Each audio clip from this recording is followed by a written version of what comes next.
Всем привет! Вы на канале Блинэйшн. Сегодня я расскажу, как играть в Движение Бума.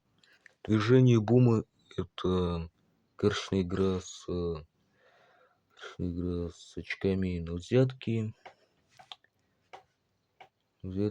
которая, вот это, очень похожа на карточные игры на взятки.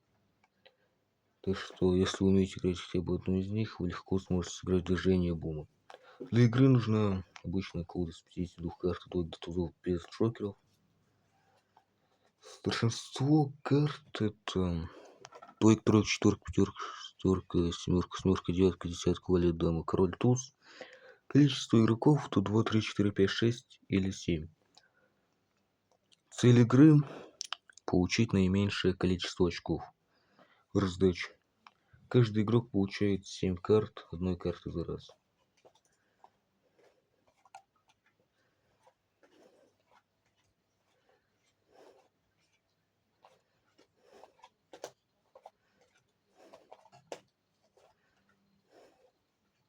Потом колоды, короче, располагается в центре поверхности.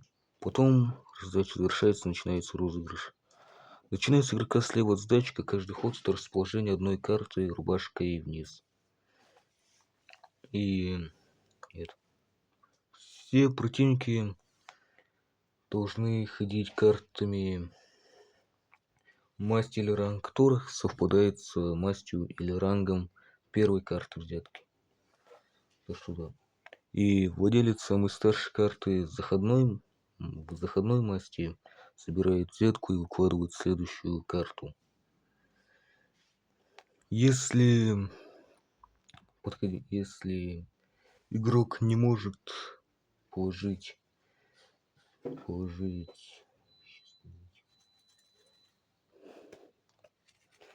такие карты, всегда он должен из остатка колоды брать карты до тех пор, пока не получит подходящую карту. Или пропустить ход,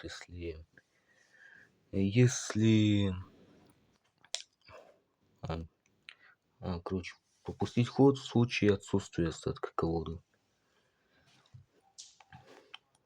Раунд вместе с розыгрышем завершается после расположения всех взяток. Потом начинается подсчет очков. Стоимость карт в очках. Тузы дают 1 очко, то есть наименьшее количество. Карты от двойки до десятки дают очки по номиналу. Например, двойка дает 2 очка, тройка дает 3 очка и так до десятки. Валеты, дамы и короли дают 10 очков, то есть десятки дают наибольшее количество. И, извиняюсь. На самом деле раунд вместе с розыгрышем завершается после ситуации, в которой один игрок избавился от всех своих карт. То есть как там дураки, разгильдяи и так далее.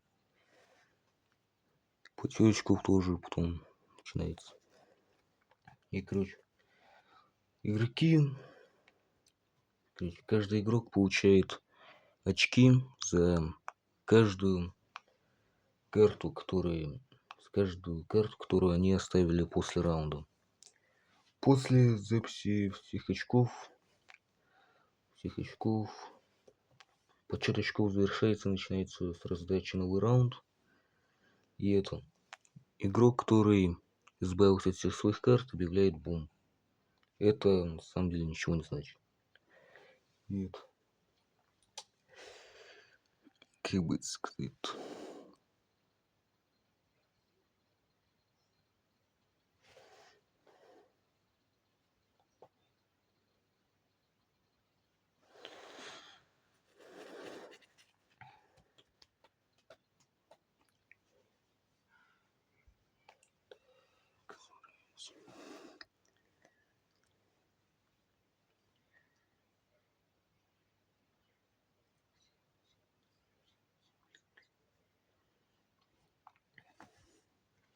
Итак, извиняюсь за долгую паузу. Партия идет до тех пор, пока один игрок не получит как минимум 100 очков. Потом владелец наименьшего количества очков выигрывает. Каждый противник того владельца проигрывает. Сюда. Итак, я рассказал все про эту игру. Надеюсь, вам понравилось это видео. Надеюсь, вы поняли, как играть движение бума. И так мне больше нечего сказать. Я на этом завершаю видео. Так что всем пока.